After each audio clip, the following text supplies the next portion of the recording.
जय श्री कृष्ण मित्रों आज आपको हम बताने जा रहे हैं इस वर्ष 2022 में भाई दूज पर तिलक लगाने का श्रेष्ठ मुहूर्त क्या रहेगा, भाई दूज की पूजा विधि क्या है और भाई दूज की पौराणिक कथा क्या है। तो मित्रों, आप सभी का बहुत बहुत स्वागत है आपके अपने ही चैनल एस्ट्रो गुरुजी में। यदि आपने अभी तक हमारे चैनल को सब्सक्राइब यदि नहीं किया हो तो अभी सब्सक्राइब कर लें और बेल आइकन को अवश्य दबाएं, जिससे हमारे अगले आने वाले नए वीडियो की नोटिफिकेशन सबसे पहले आपके पास पहुंचे। आप नित्य नई नई ज्ञानवर्धक जानकारियां व नित्य का राशिफल हमारे चैनल से प्राप्त करते रहें। तो भाई दूज का पर्व भाई बहन के स्नेह, त्याग और समर्पण का प्रतीक है। इस दिन भाई बहन अपने प्यार भरे रिश्ते को प्रगाढ़ करते हैं। इस दिन बहनें अपने भाई की लंबी उम्र और उनकी सुख समृद्धि की कामना करती है। तो भाई दूज, जिसे भतीज भाई टीका और भाई फोटा के नाम से भी जाना जाता है, एक विशेष त्योहार है जिसे भारत में भाई और बहन के बीच बंधन मनाने के लिए मनाया जाता है। इस पर्व को प्रतिवर्ष कार्तिक माह के हिंदू महीने में शुक्ल पक्ष की दूज तिथि के दिन मनाया जाता है। भाई दूज रक्षाबंधन के समान होता है, जब एक भाई और बहन एक दूसरे के लिए प्रार्थना करते हैं, लंबे जीवन और उपहारों का आदान प्रदान करते हैं। भाई दूज ऐसा पर्व है जो एक भाई और बहन के बीच के बंधन का जश्न मनाता है। तो यह दिवाली के 2 दिन बाद मनाया जाता है और इस भाई दूज त्योहार के साथ 5 दिवसीय दिवाली उत्सव समाप्त होता है। तो बिहार में इसकी अनोखी परंपरा होती है। प्रत्येक जगह अपनी अपनी परंपरा के अनुसार यह पर्व मनाया जाता है। तो इस वर्ष 2022 में भाई दूज उदयात तिथि के अनुसार 27 अक्टूबर 2022 गुरुवार के दिन रहेगा। बहुत से स्थानों पर लोग उदयात तिथि के अनुसार त्योहार को मनाते हैं। ऐसे में जहां पर लोग उदयात तिथि को मानते हैं वहां पर 27 अक्टूबर को भाई दूज की पूजा आप कर सकेंगे।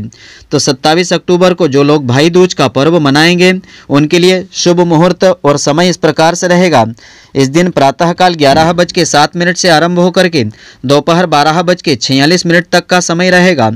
तो इस तरह इस समय अवधि में आपको पूजन अर्चन कर लेना चाहिए। बहनें अपने भाई को तिलक इस समय अवधि में लगाएं तो बेहतर होगा।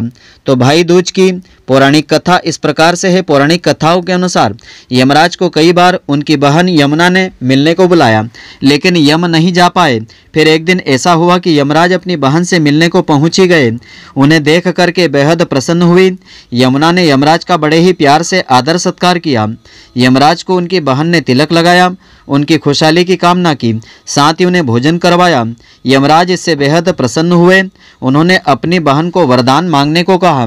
इस पर यमुना ने मांगा कि प्रतिवर्ष कार्तिक मास के शुक्ल पक्ष की द्वितीया को आप मेरे घर पर आया करो। वहीं इस दिन जो भाई अपनी बहन के घर जाएगा, तिलक करवाएगा, उससे यम व अकाल मृत्यु का भय नहीं होगा। तो यमराज ने अपनी बहन का वरदान पूरा किया। तभी से भाई दूज का यह पर्व मनाया जाने लगा। तो ऐसा माना जाता है कि इस दिन शुभ मुहूर्त में अगर भाई और बहन साथ में यमुना नदी में स्नान करें, भाई और बहन का रिश्ता इससे मजबूत बना रहता है और भाई की उम्र बढ़ती है। तो भाई दूज को भाऊ बीज और भ्रातृ द्वितीया के नाम से भी जाना जाता है। अन्य पौराणिक कथा के अनुसार कथा इस प्रकार से है। एक बुढ़िया थी, उसके 7 पुत्र थे, एक बेटी थी। बेटी का विवाह हो चुका था। जब भी उसके बेटे का विवाह होता, फेरों के समय एक नाग आता और उसके बेटे को डस लेता था। बेटा वहीं खत्म हो जाता और बहू विधवा हो जाती। इस तरह उसके 6 बेटे मर गए। 7वें का विवाह होना बाकी था।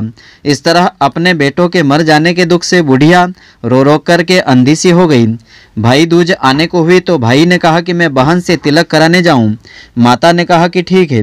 उधर जब बहन को पता चला कि उसका भाई आ रहा है तो वह खुशी से पागल होकर के पड़ोसन के घर गई और पूछने लगी कि जब बहुत प्यारा भाई घर पर आए तो क्या बनाना चाहिए।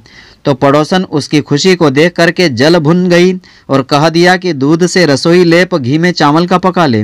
बहन ने ऐसा ही किया। उधर भाई जब बहन के घर जा रहा था तो उसे रास्ते में सांप मिला। सांप उसे डसने को हुआ। तब भाई बोला कि तू मुझे क्यों डस रहे हो। सांप बोला कि मैं तुम्हारा काल हूँ और मुझे तुमको डसना है। भाई बोला मेरी बहन मेरा इंतजार कर रही है, मैं जब तिलक करवा करके वापस लौटूंगा तब तुम मुझे डस लेना। तब सांप ने कहा कि भला आज तक कोई अपनी मौत के लिए लौट करके आया है जो तुम आओगे।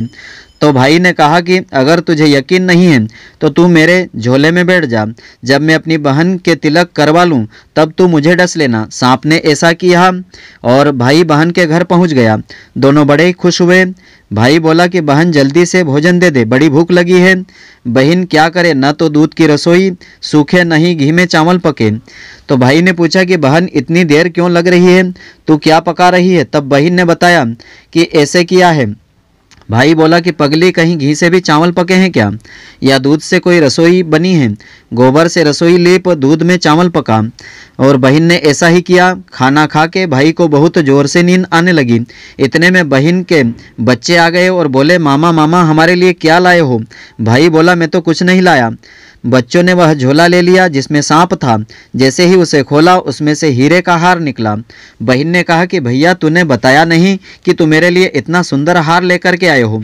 भाई बोला कि बहना, तुझे पसंद है तो तू ले ले, मुझे हार का क्या करना। अगले दिन भाई बोला, अब मुझे जाना है, मेरे लिए खाना दे दे। बहन ने उसके लिए लड्डू बना करके एक डब्बे में रख दिए। भाई कुछ दूर जा कर के थक करके एक पेड़ के नीचे सो गया। उधर बहन के बच्चों को जब भूख लगी तो माँ से कहा कि खाना दे दो। माँ ने कहा कि खाना अभी बनने में देर है। तो बच्चे बोले कि मामा को जो रखा है वही दे दो।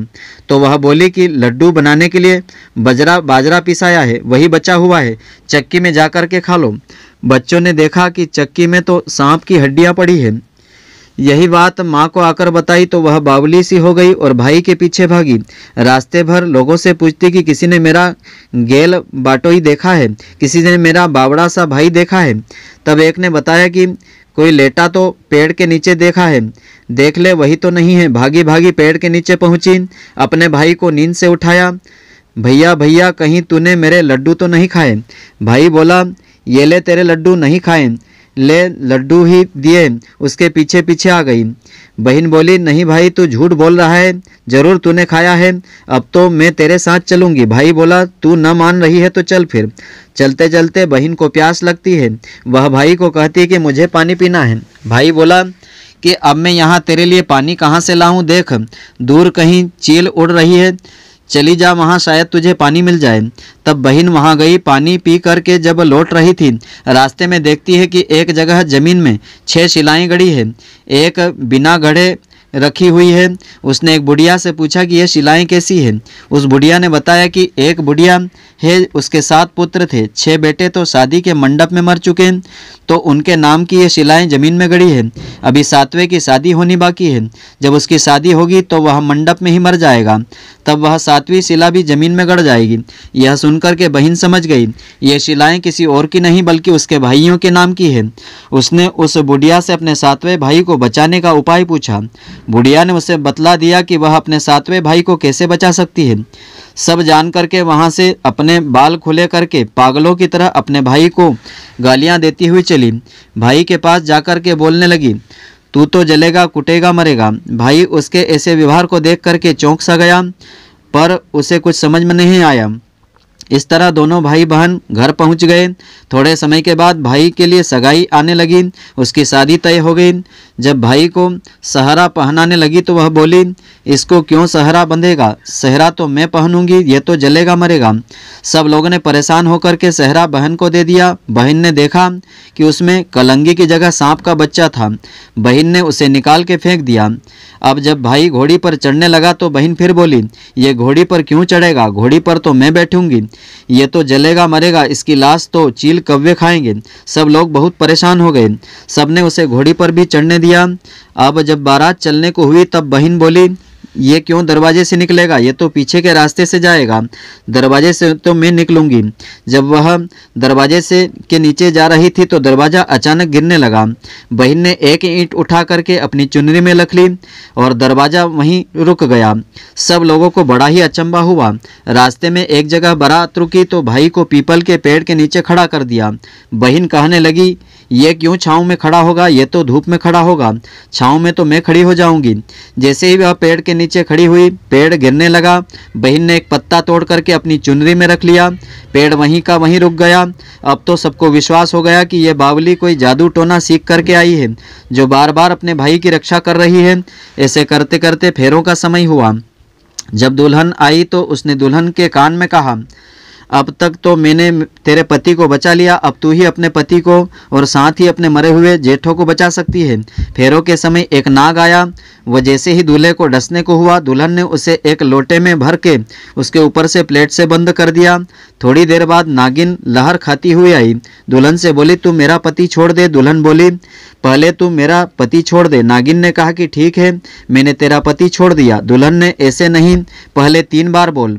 नागिन ने 3 बार बोला, फिर बोली कि अब तेरे मेरे पति को छोड़। दुल्हन बोली कि एक मेरे पति से क्या होगा, हंसने बोलने के लिए जेठ भी तो होना चाहिए, एक जेठ भी छोड़। नागिन ने जेठ के प्राण भी दिए। फिर दुल्हन ने कहा कि एक जेठ से लड़ाई हो गई, एक जेठ छोड़, तो वो विदेश गया तो तीसरा जेठ भी छोड़। इस तरह एक एक करके दुल्हन ने अपने 6 जेठ जीवित करवा लिए। उधर रो रो करके बुढ़िया, बुरा हाल था बुढ़िया का, अब तो मेरा 7वां बेटा भी बाकी बेटों की तरह मर जाएगा। गांव वालों ने उसे बताया कि उसके 7 बेटा बहुएं फिर वापस आए हैं। तो बुढ़िया बोली कि अगर यह बात सच है तो तेरी आंखों की रोशनी वापस आ जाए। मेरे सीने से दूध की धार बहने लगे। ऐसा ही हुआ। अपने सारे बहू बेटों को देख करके वह बहुत खुश हुई। बोली कि अब सब तो तेरी बावली का किया हुआ है, कहाँ है मेरी बेटी। सब बहन को ढूंढने लगे। देखा तो वह भूसे की कोठरी में सो रही थी। जब उसे पता चला कि उसका भाई सही सलामत है तो वह अपने घर को चली। उसके पीछे पीछे सारी लक्ष्मी भी जाने लगी। तब बुढ़िया ने कहा कि बेटी पीछे मुड़ के देख, तू सारी लक्ष्मी ले जाएगी तो तेरे भाई भाभी क्या खाएंगे। तब बहन ने पीछे मुड़ के देखा और कहा, जो माँ ने अपने हाथों से दिया वह मेरे साथ चल, बाद बाकी का भाभी भाइयों के पास रहा। इस तरह एक बहन ने अपने भाई की रक्षा की थी। इस प्रकार यह प्राचीन कथा समाप्त होती है। तो भाई दूज पर यमराज की पूजा से भाइयों की किस्मत चमकती है। इस प्रकार से पूजन करना चाहिए। किसी किसी जगह इस दिन बहनें अपने भाइयों की आरती उतारती है, फिर हथेली में कलावा बांधती है। भाई का मुंह मीठा करके भाइयों को मिश्री मिठाइयाँ खिलाना चाहिए और यह मंत्र इस दिन बोलना चाहिए, गंगा पूजे यमुना को, यमी पूजे यमराज को, सुभद्रा पूजे कृष्ण को, गंगा यमुना नीर बहे, मेरे भाई की आयु बढ़े। इस मंत्र का उच्चारण करना चाहिए। शाम के समय बहनें यमराज के नाम से 4 मुखी दिया जला करके घर के बाहर उसे दक्षिण मुख करके रखें। इस प्रकार उपाय करने से भाई की लंबी उम्र होती है। तो भाई दूज पर क्या करना चाहिए, क्या नहीं करना चाहिए। भैया दूज के दिन बहन को भाई से झूठ नहीं बोलना चाहिए, अन्यथा भाई को अप्रिय घटना का सामना करना पड़ता है। इस दिन भाई को तिलक करते समय बहन का काले वस्त्र धारण करना वर्जित होता है। इस दिन पीले, केसरिया, लाल, गुलाबी वस्त्र धारण कर सकती है। भाई दूज के अवसर पर भाई बहन को आपस में किसी भी मुद्दे या विवाद पर बहस या झगड़ा करने से बचना चाहिए। आपके मन की दुर्भावना भाई या बहन को नुकसान पहुंचा सकती है।